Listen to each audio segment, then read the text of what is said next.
flibble bibble dibble, flibble dibble, bibble flibble, flibble dibbles, flibble dibbles, flibble dibbles. Yeah, okay. Flibble dibbles, yeah. Seriously, what am I doing with my life?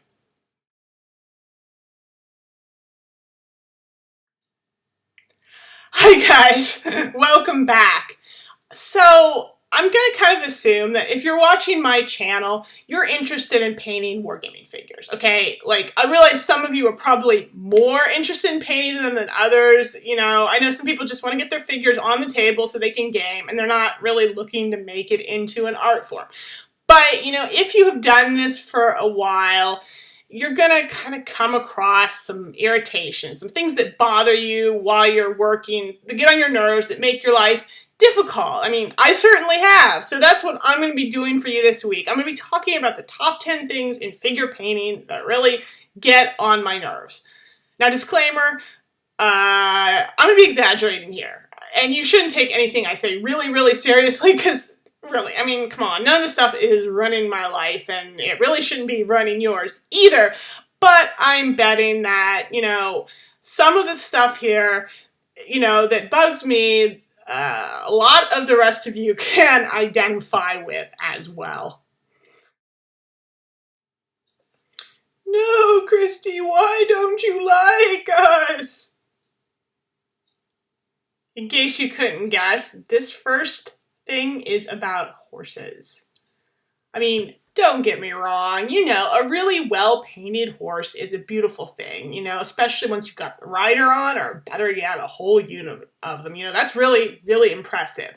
But let's face it, none of us really enjoy painting them. I mean, you've got their flesh, then you've got their mane and tail, and you've got all the tack and the saddle and the bridle, all that kind of stuff. And, you know, even if you're trying to paint it to a reasonably, you know, low standard, you're still going to have to do a lot of work, and it's really, really tedious. So, you know, if you're anything like me, painting a whole unit of cavalry for, you know, a game that you're working on, probably about halfway through that, you're getting ready to throw the whole damn bunch out the window. Okay, so picture this.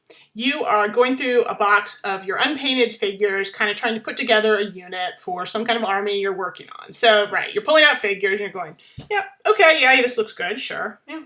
Okay, yeah, I like him. He's nice. That's a nice look. Yep, fine. Okay, sure. And then you can go, okay, yeah. What?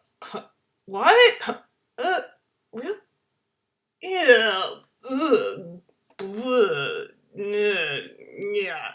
So yeah, basically you pull out this figure and the facial sculpting is like so bad. He looks as if he should have come from a zombie movie or been the victim of a nuclear apocalypse or some kind of classified experiment. And that was not what that range was supposed to be, just to be clear. You weren't actually looking for zombies or burn victims here, you know? And this figure's face is so ugly that you just want to put it aside and pretend it never existed. And in my experience, even really good sculptors will have this happen. Like 90% of what they do will be awesome, but even the best, like you'll have this 5-10% where you wonder what in the hell happened. Did their like sculpting tools slip when they made this figure? It's just that awful. And you know, you just don't know what to do. Now, the only thing you should definitely not do in that circumstance is think, oh, I can save this figure. You know, with a good paint job, you won't know. He'll look great. It'll be fine. No, just stop right now. Don't even think it, because trust me from experience, it does not work. You cannot save them. Don't try to be a good Samaritan. Just, you know, put them back, or better yet, put these figures out of their misery, or, if you're a little resourceful, you can put them in your upcoming zombie game, but don't try to save them. It's not worth it. Let's face it, plastic figures have been a great innovation for wargaming. The quality keeps getting better and better. They're cheap. You get a lot of figures for what you pay. And they're really customizable, and that is awesome in theory, but then you've got some sets that just take that premise too far. You know, you got your separate body, your separate head, your separate arms, your separate legs, your separate hats, your separate fingers, your separate nose. Okay, you're right. Okay, I know, I'm exaggerating. It's not really that bad. But there are an awful lot of plastic kits out there now where I feel like there's just too much you have to do. You know, sometimes you just want to get your figures made, you want to get started painting, you don't want to have to spend hours attaching every separate body part to the figures, and it's just more pieces you have to cut to, more stuff you have to clean, more stuff you have to prep. I don't want to deal with it. I mean, yeah, sometimes I feel like getting creative. You know, I do want to maybe play with some green stuff and cut up some figures, and that's fine. And I like having that option, but there's got to be some happy medium between having figures where you literally can't, you know, change anything and ones where every single part is separate. Detail in figures is really important. It's what gives them their personality and character. But that said, I think detail can sometimes go too far. I've encountered some figures that have enough equipment with them to go on an expedition to Antarctica. They've literally got everything there except the kitchen sink. And actually, now that I think of it, there probably are some figures that do have the kitchen sink with them. And you know what? Frankly, I don't want to deal with all that, because every extra little bit of equipment means I have to get out a whole bunch of new paint colors and apply a whole bunch of new techniques to paint some small item that I frankly think is pretty irrelevant to the overall look and impression I'm trying to create with the figure. We just have to think a little bit about historical units. You know, just because they could potentially have all these different pieces of equipment, you know, should they always have all of those pieces of equipment? And in a historical sense, you know, most of the figures we're painting, you know, they're meant to be used to reenact fighting and combat most of the time. And, you know, all this equipment, would all the units, you know, really be carrying that much equipment into combat all the time when they're actually fighting? You know, the answer is yes, sometimes they did, sure. But I think sometimes the people just get carried away with adding detail to figures when, frankly, it's just not necessary. And it's just, if you're a painter, it's kind of aggravating having to deal with it. So we've all looked at a magazine from time to time and seen these totally gorgeous miniatures that you know are painted with an airbrush because they've got this beautiful blending and these really neat lighting effects, and it's amazing and awe-inspiring and great, and I totally respect the people who do that kind of stuff. But I think, if I have to be honest, I don't want any part of it. I don't want to have to deal with airbrushes. I mean, first of all, just the technique of using them is totally different.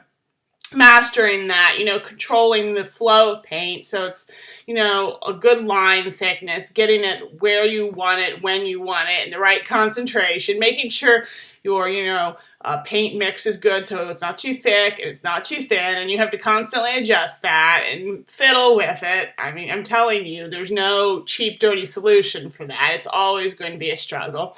And then you've got the masking, because usually if you want to use an airbrush in any significant way, you're going to have to spend a lot of time taping off or masking areas so you don't get paint where you want it, blah, blah, blah. So that's quite a bit of trouble already. But say you've got that mastered. Even if you're really great at using an airbrush, you've still got the cleaning to contend with. And that's the thing that really gets me the most about airbrushes, is how much trouble they are to maintain. I mean, okay, think about it. You've got to basically clean the airbrush before you use it, while you're using it, after you're using it. It's like a constant struggle to keep the thing clean and working. And you know what? I don't want to have to deal with that. I don't want one of my tools that I'm using to make art to probably take more time and attention just to keep it working than it does to actually paint or produce anything with it. I'm sorry, that balance, that doesn't work for me. I mean, I know what you can do with them, but I don't want to have to spend more time maintaining a finicky tool than I am actually getting work done.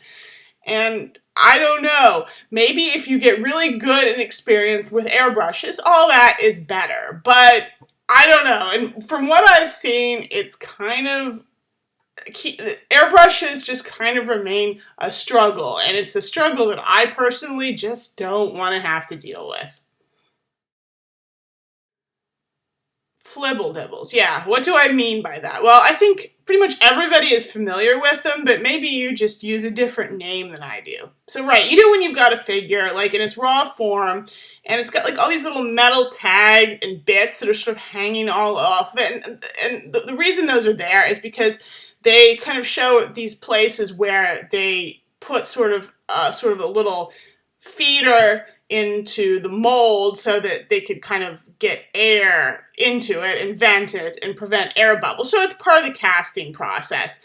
And yeah, they're not really a big deal to remove. It's like 1 second of work with a scalpel. But where it gets annoying is there are some ranges that are really prone to this where the figure's literally covered in the damn things. They're like from head to foot all over. In the most awkward places, you've got these little metal tags hanging off. And you have to go over the figure with a fine-tooth comb to find every single one of them. And the worst part is, it's like Murphy's Law that no matter how carefully you inspect the figure while you're cleaning up, you'll get it primed, you'll get started painting, you'll be in the groove, working along, and you'll be like, oh no, shit, I missed one. And there is a flibble dibble that you didn't cut off. So you've got to stop, you've got your scalpel out, you've got to peel it off, and now you've got all that paint work, and that whole area now has to be repaired and fixed. And you're like, ugh.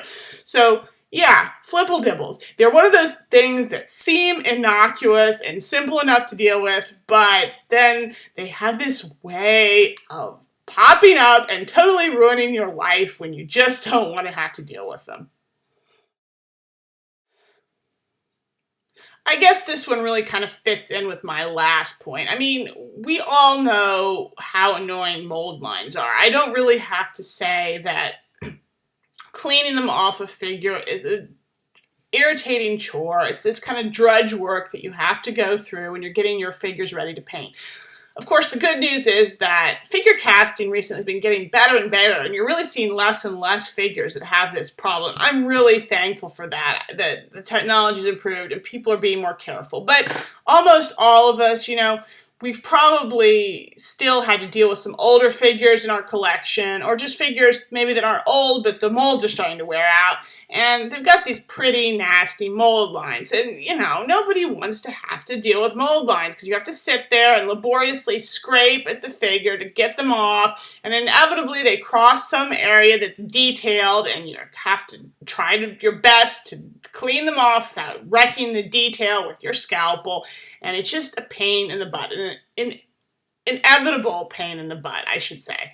Of course, when they really piss me off, though, is when the person who made the mold for that figure was having a bad day or was feeling sadistic, or I don't know what it was, because they make it so the joint where the mold line is like running literally through some incredibly critical part of the figure, like right down the middle of their face or something. So you've got a mold line like right here, and you have to sit there with the scalpel and try your hardest to get that out without like disfiguring your figure permanently and just ruining everything. And the whole time you're like, ugh. Yeah, sorry. Manufacturers who do that are evil, and I don't like them. But luckily, and honestly, to be fair, it's not something I've encountered too often. But, when I do, I'm like, yeah. Mold lines, they're just one of those facts of life if you're into this hobby. You have to deal with them. You surely have dealt with them. And they're never going to be pleasant, and they're never going to go away. And that's why they're kind of way up at the top of this list. Right. Speaking of things that we couldn't live without in this sort of figure painting, modeling hobby, it's the scalpel. This is like our trusty best friend. You gotta have one of these. It's essential for cleaning up figures, doing modding work, fixing any number of problems that might come up. This is like a jack of all trades. It's a great tool to have, and it's really necessary.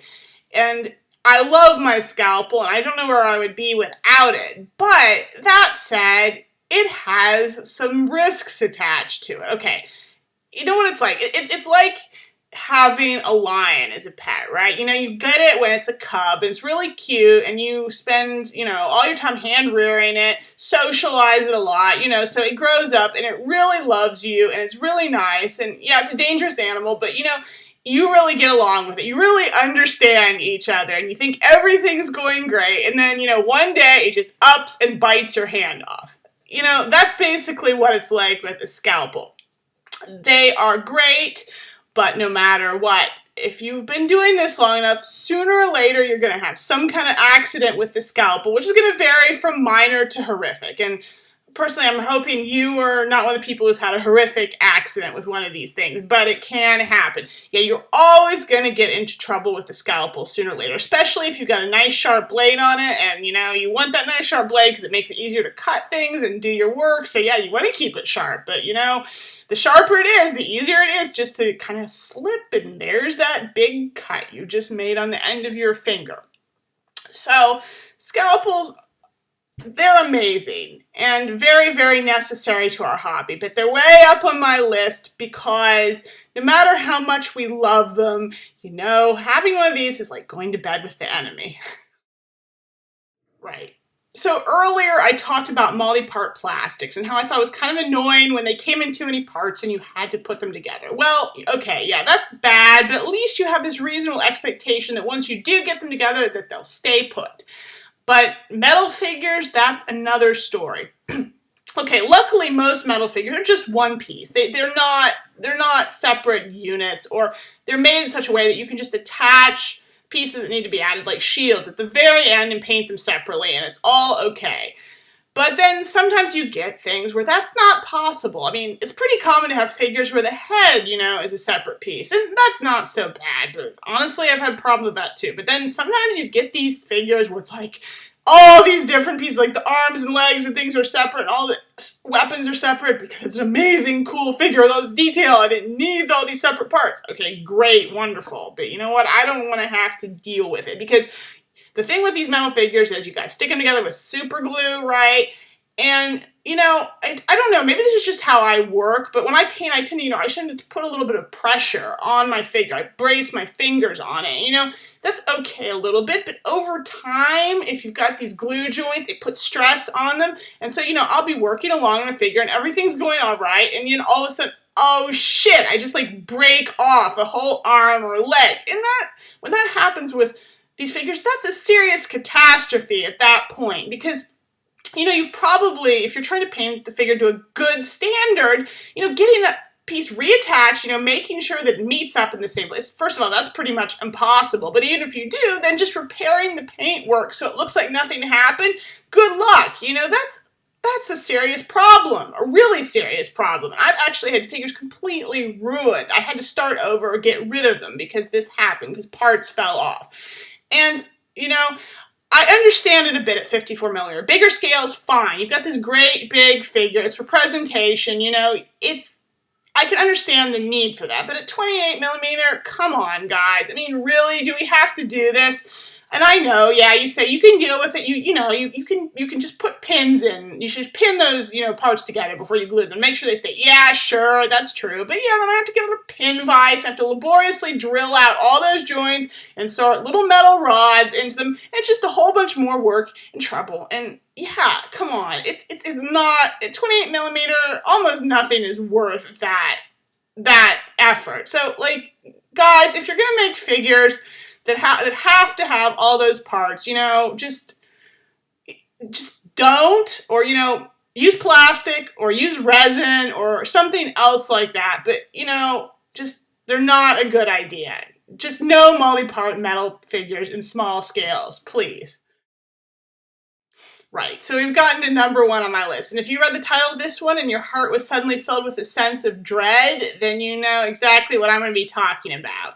And for those of you who don't, I am referring to a very specific type of paint bottle that's used very often for packaging miniature paints. Vallejo uses it, Army Painter, Flames of War. There's a lot of ranges with this type of bottle. And if you don't know, it just looks like this, and you take the lid off, you've got a little dropper that helps you dose the paint out. And that's good because it's easier to keep your paint fresh in one of these. It's easy because you can just get a little bit on your palette and you're not being wasteful. So it has some real advantages to it, but it also has the potential for some kind of spectacular failure. So picture this, you're wanting to, you keep the paint around, you use it for a while, and then inevitably it just starts to get clogged up a little bit. And yeah, I know you say, but if you take good care of your paints and, clean them all the time and blah, blah, blah, blah, this won't happen. You will never have this issue. Yeah, I know. But all of us cannot be perfect saints who do everything right all the time. It just happens, and it happens to a lot of us because, come on, seriously, most of us are probably slobs deep down. So anyway, what you're doing is you're getting some paint out, you're kind of trying to put it on your palette, kind of squeeze it out, and it's not coming. You're like, oh shit, come on. So you just squeeze a little more, and you squeeze a little more, and then it's like, splurge. And then you've got this, half the bottle is now suddenly on your paint palette. You're like, oh shit, because now you've wasted half the bottle, you don't need all that paint, and you don't really want to put it back. And with this kind of bottle, it's not exactly easy to put the paint back either, let me tell you. So that's really bad enough. But where it really gets where that really goes to the next level is, you're doing that same problem, it's not coming out, but maybe you're not paying quite so much attention, you're thinking about something else, or, and you don't have the paint bottle quite down as much of an angle as you should while you're squeezing it. It's got maybe like this, so you're going along, you squeeze a little more, and then all of a sudden it's splurge. But instead of just going all over your palette, it squirts all over the damn room. So, it's all over your figures, it's all over your face, it's all over your clothes, on the wall, it's probably over on the person sitting next to you, and it's just such a scene of unbelievable carnage that you just sit there for a few moments completely stupefied. You don't even know what to do, what to think, before your brain kicks into gear and you start trying to frantically clean it up. And of course, by then, at least because of the brilliant qualities of acrylic paint, some of that has probably already started to dry. So, yay, you've basically created a scene out of a horror movie here. It's just paint everywhere, and if you're one of the people who has had this experience, you may try to wipe it from your memory, but, deep down in some primal level, these paint bottles and what they can do are going to haunt your soul.